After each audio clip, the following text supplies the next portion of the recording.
Right, we've got to torque up these bolts. 14 of them. 20 Newton meters first on the first turn, then 70. Now? It all started in 2024 when Alex Gonzalez crashed his Bugatti Chiron Pur Sport, a hypercar so rare that Bugatti itself declared it beyond repair. Most people thought that was the end of the story. But then Alex called British mechanic and YouTube rebuilder Matt Armstrong. Against all odds, Armstrong took on a challenge that billion-dollar manufacturers never wanted him to finish. Just when it seemed like things couldn't get worse, Ferrari entered the scene and tested his patience in ways nobody saw coming. Then Elon Musk weighed in, and this changed everything for Armstrong. So, how did one British mechanic end up challenging billion-dollar giants? Stay tuned, because by the end of this video, you'll never see Bugatti the same way again. The Bugatti saga that started it all. Matt Armstrong once represented the kind of creator people watched purely for entertainment. He had the ability to turn wrecked supercars into viral success stories, keeping millions of viewers hooked with every rebuild.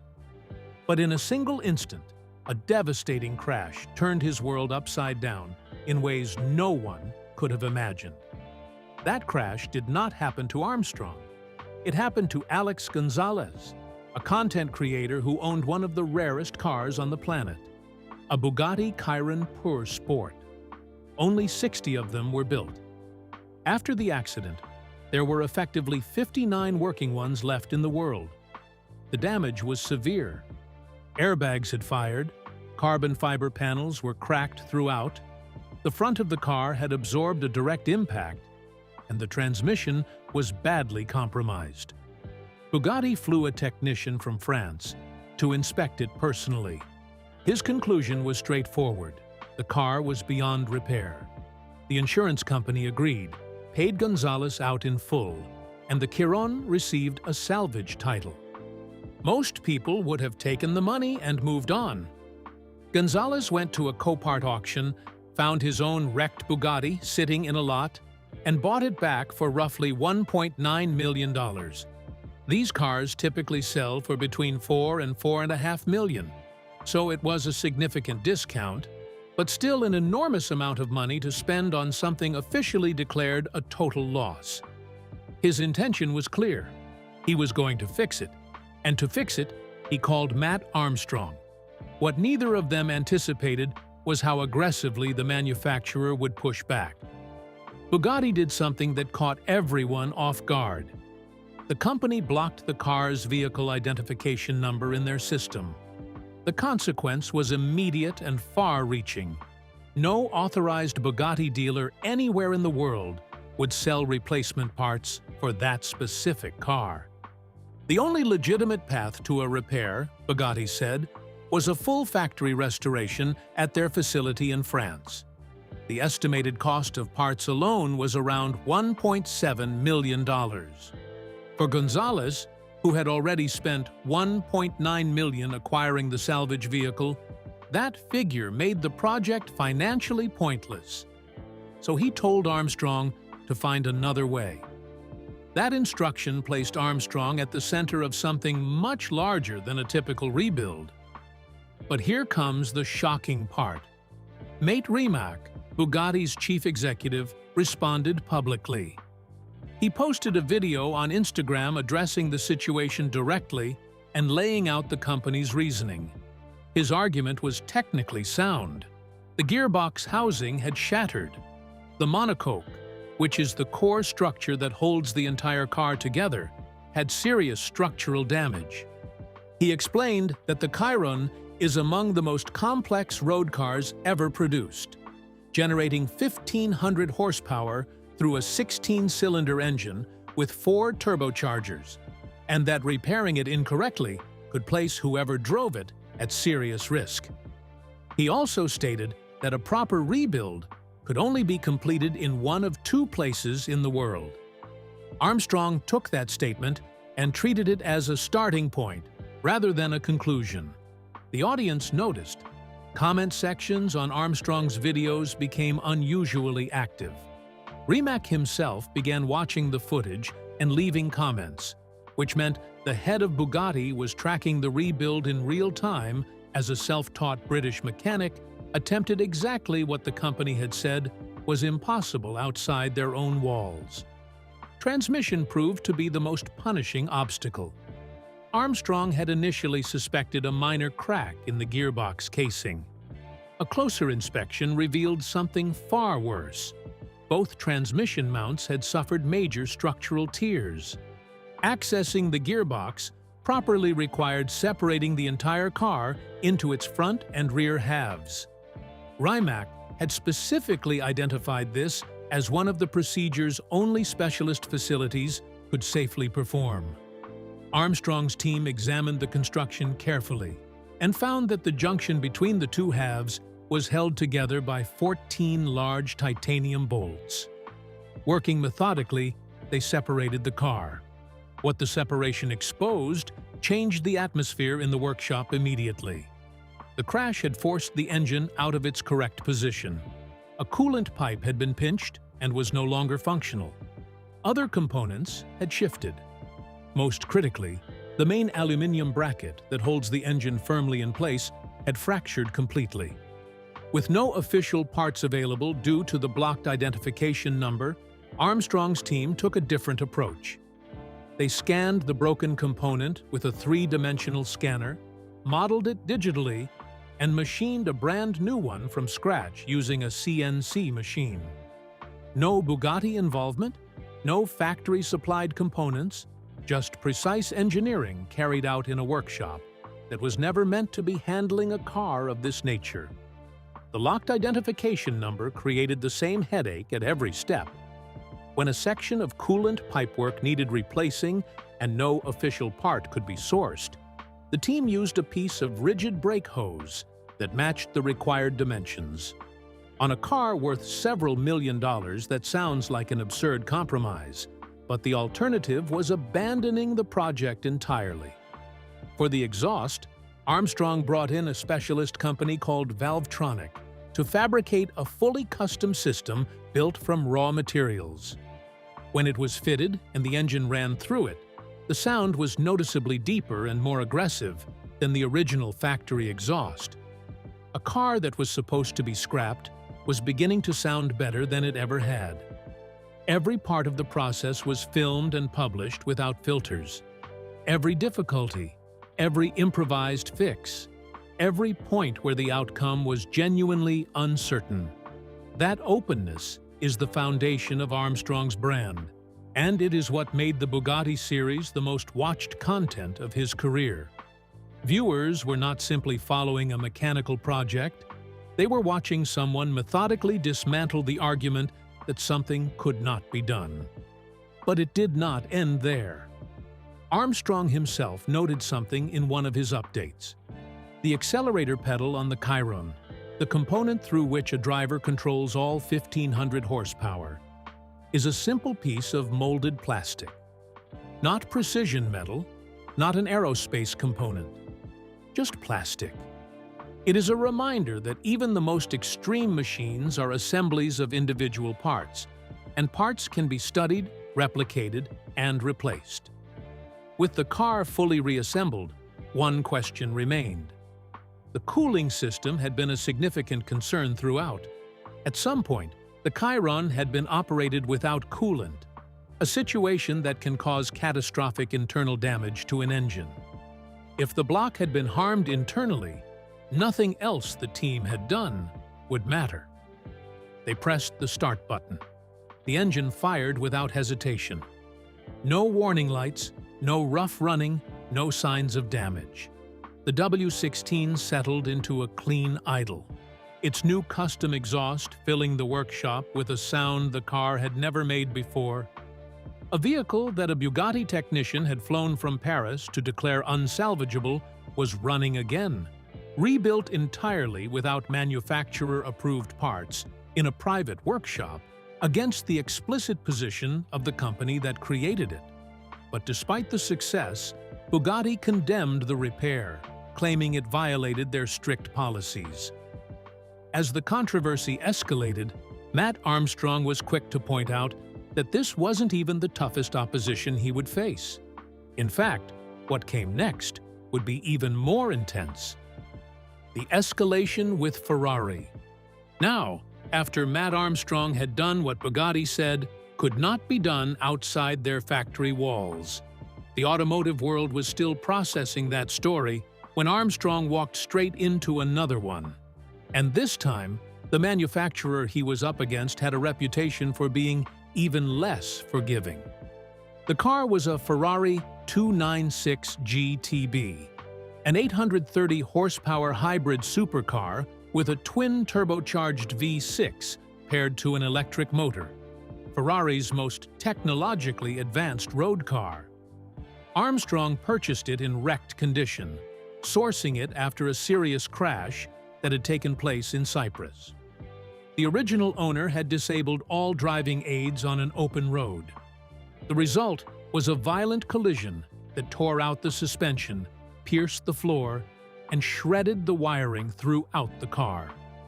The local Ferrari dealership in Cyprus inspected it, gave an estimate so large it was described as astronomical, and then delivered the line that ended the conversation. Repairing a 296 GTB this badly damaged was not something they could do within the official network. Most people would have walked away. Armstrong heard that and treated it as an invitation. And this is where the twist begins. Armstrong bought the car and started rebuilding. But midway through the project, he made a decision that changed everything. Rather than simply restore the 296 GTB to its original road specification, he sourced a genuine Ferrari 296 Challenge Kit, factory race components used in Ferrari's own motorsport program, and decided to transform the car into a one-of-a-kind road-going race version. The plan was ambitious, the execution was impressive, but the only problem was that Ferrari was watching. Initially, some of the challenge parts arrived without issue. Then, without warning, orders started getting blocked.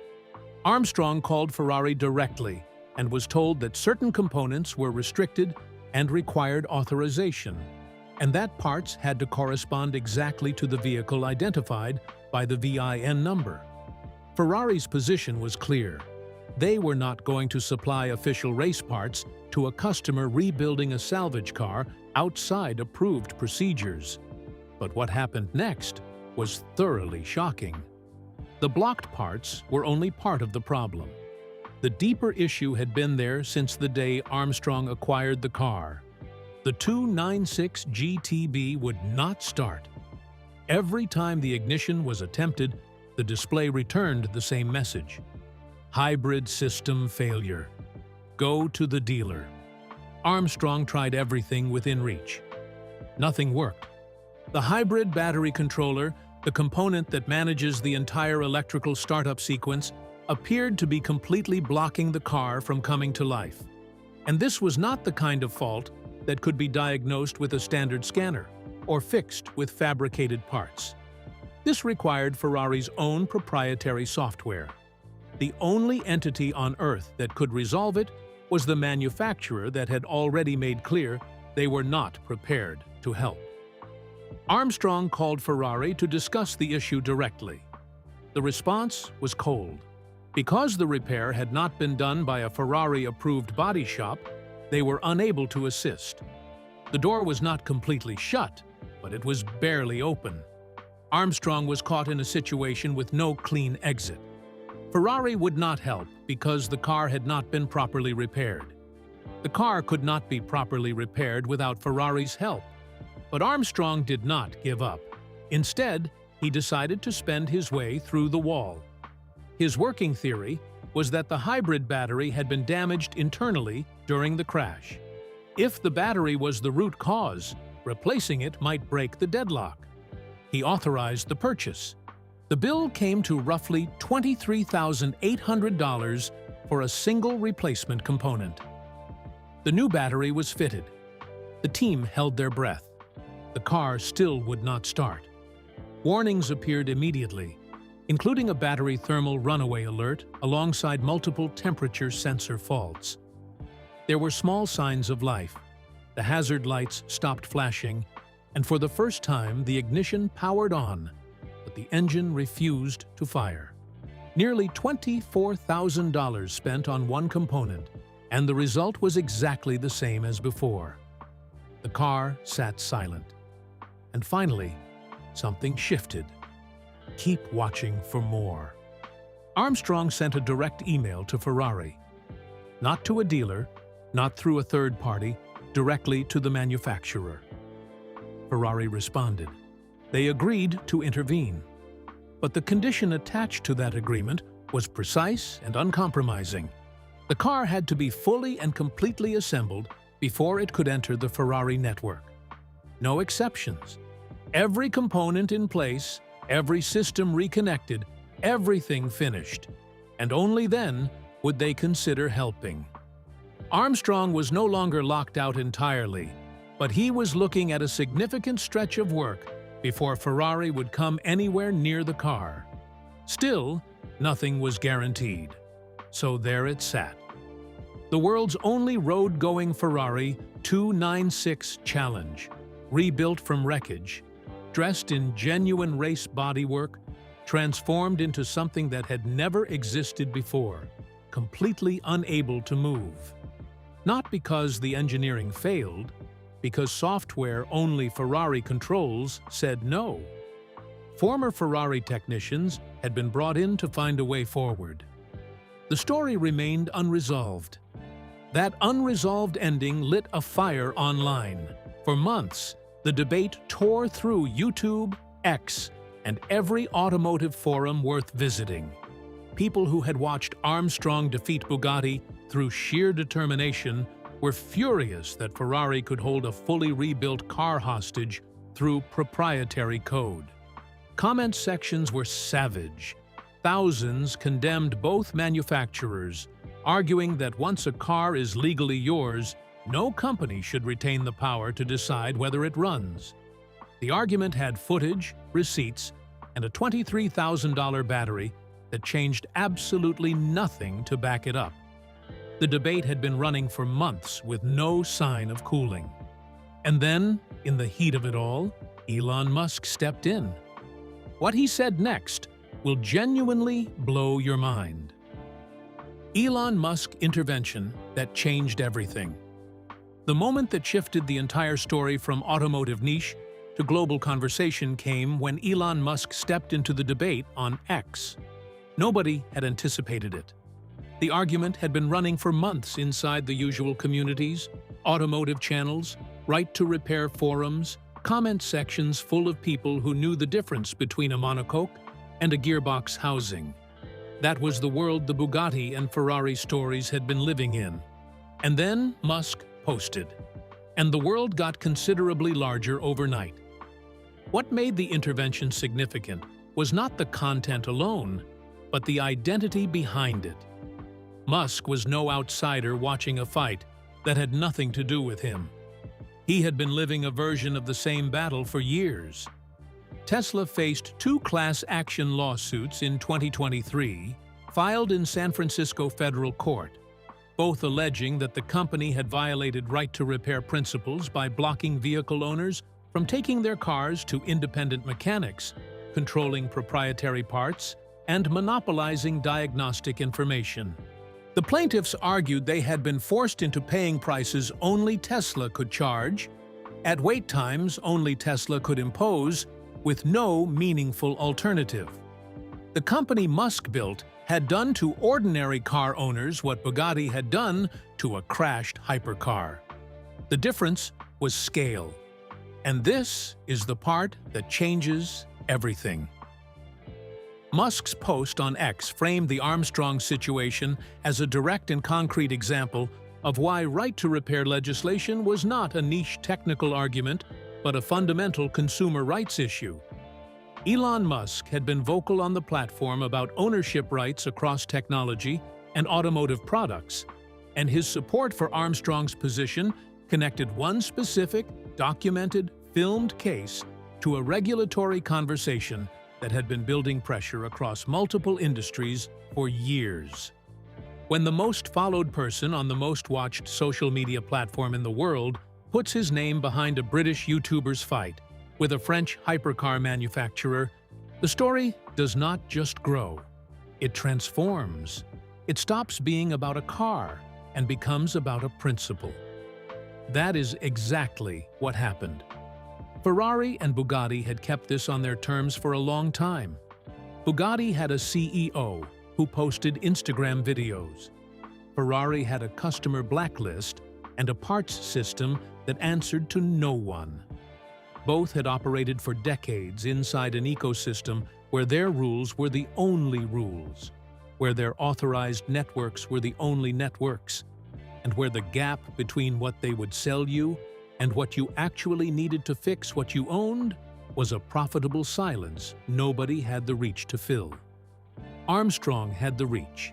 Now Armstrong had Musk's reach on top of his own. But what happened next was thoroughly shocking. The story did not stay in the automotive space.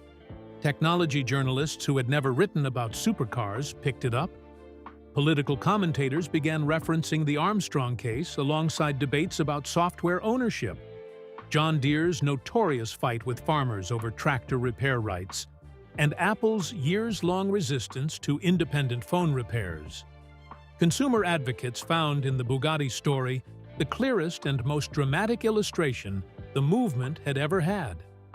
Here was a man who had legally purchased a vehicle, physically rebuilt it from pieces with his own hands, and was still being told by its manufacturer that the car did not fully belong to him. The VIN was locked. The software was locked. The parts network was closed. What exactly had he bought? That question, simple, uncomfortable, and with no clean answer, was now being asked by an audience that had no particular loyalty to either side of the automotive debate. These were people who owned phones that manufacturers had made deliberately difficult to repair. People who owned tractors locked behind proprietary software. People who had paid for products and discovered only afterwards the limits of what ownership actually meant. The Armstrong story gave them all a single image to point at. A wrecked Bugatti, rebuilt by hand in a private workshop, running on custom-machined parts, with a CEO watching from Instagram? That image did a lot of work, and Elon Musk had just handed it a global microphone. What came next would shake the entire industry to its foundations. The EU Right to Repair Directive, Directive 2024/1799, takes full legal effect on July 31st, 2026. From that date, every manufacturer selling products in Europe is legally required to make spare parts and repair information available to independent repairers. So, the factory-only repair model, the locked VIN, the blocked parts order, and the software that only the manufacturer can initialize, all this now directly contradicts the law. Bugatti reportedly spent millions lobbying against this directive. They lost. The company that flew a technician from Paris to declare a crashed Chiron unrepairable, that locked a vehicle identification number to prevent a legal owner from sourcing parts, that watched from the sidelines as a self-taught mechanic rebuilt what they said could not be rebuilt, that company is now weeks away from a legal environment in which its core post-sale strategy is no longer permitted. Matt Armstrong never set out to change an industry. He just refused to stop. And somehow, that was enough to rewrite history. Let's discuss it in the comments below. Do you think Matt Armstrong was right to take on Ferrari and Bugatti? Should car manufacturers be allowed to lock you out of a vehicle you legally own? We would love to hear your thoughts. Remember to like, share, and subscribe. Now click on the next video shown on your screen. You will enjoy it as well.